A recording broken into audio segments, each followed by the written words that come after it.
But first, we need to write the 3i in the trigonometric form. So let's draw the point for the 3i in the complex plane. We know 3i is on the imaginary axis, right? So it's here. So this is 3i.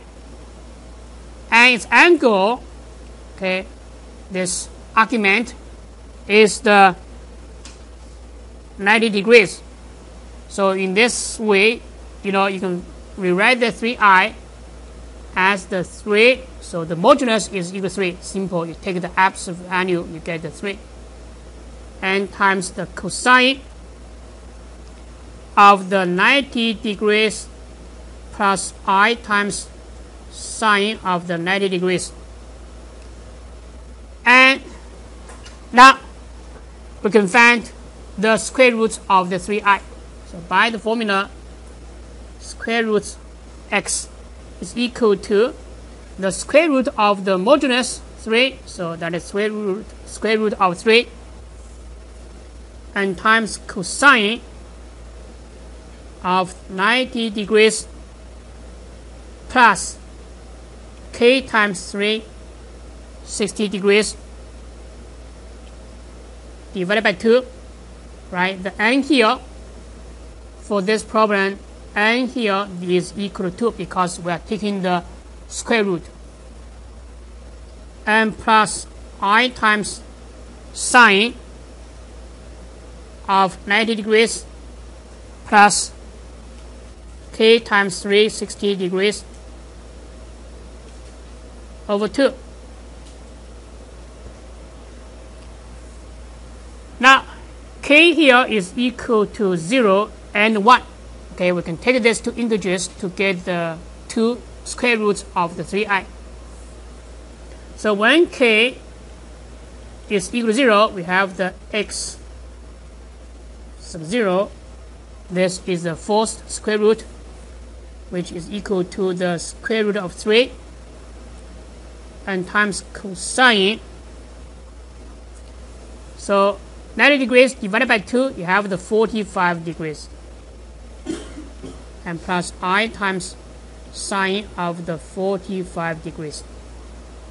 And we know both the sine and cosine of the 45 degrees is equal to root of 2 over 2. So you have the root of 3 times root of 2 over 2 plus I times root of 2 over 2. And then you simplify, you have the root of 6 over 2, right? And plus root of 6 over 2 times I. So this is the fourth square root. Now let's look at the second square root. K equal to 1. So x sub 1 is equal to the square root of 3 times cosine. So 360 degrees plus the 90 degrees, you have the 450 degrees. 450 degrees divided by 2, you have the 225 degrees. So this is equal to cosine of 225 degrees plus I times sine of the 225 degrees. Now, what is the reference angle of the 225 degrees?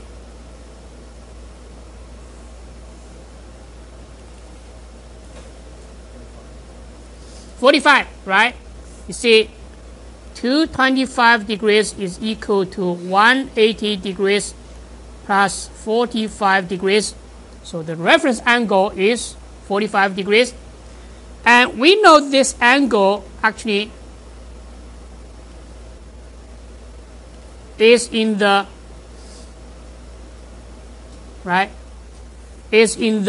quadrant 3. So cosine in the quadrant 3 is negative. So this cosine of the 225 degrees is equal to negative cosine 45 degrees. And so is the sine of the 225 degrees, which is also negative, right? So this is equal to negative I times sine of the 45 degrees.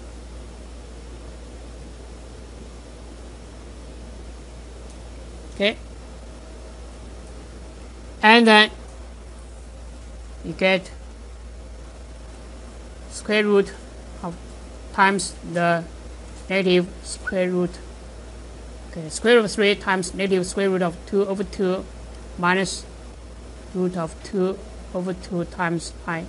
And finally, you get negative square root of 6 over 2 minus square root of 6 over 2 times I. So in this way, we solve this equation. So when you have equation which is not in the form of the z to the nth equal to a complex number, you have to isolate this unknown part. Write this equation as the z to the nth power equal to a complex number, and then you can find the square. You can find the nth root. So in this case, is the square root. Now let's look one more equation. So it's page 628. Problem 48. Let's try to solve this equation. X to 9th minus x equal to 0. Tell me what should I do first?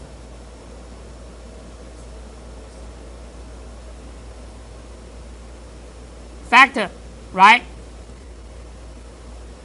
These two terms have the common factor x. So we factor out of this x. Then in this way, we have two resulting equations. The first one is the root 0. Second one is the x to 8th equal to 1. Now, from this x to 8th equal to 1, can you just do in this way? Say I take the square root of both sides, then I have the x to 4th equal to plus minus 1, and x to 4th equal to negative 1. This one has no real solution, so I discard it, right? And then I have the x to 4th equal to 1, and in this way I have the x squared equal to plus minus 1. And similarly, I discard this x squared equal to negative 1, and then finally I have the x squared equal to 1. So in this case, I have the x equal to plus minus 1. If you do in this way, you only find two real roots. Okay, this guy, only two real roots.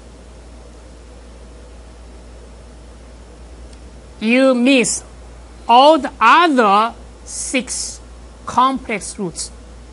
So this guy is not the right way. Okay.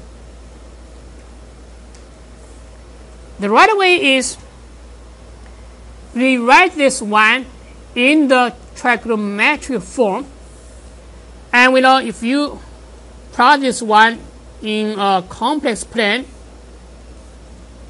one is here, right? So its argument, we may just take this as the 0. So we have the x to 8th equal to cosine of the 0 degrees plus the I times sine of the 0 degree. Then the 8th root of this equation, x, is equal to, so the 8th root of 1 is just equal to 1, right? So for the modulus, you use the 1.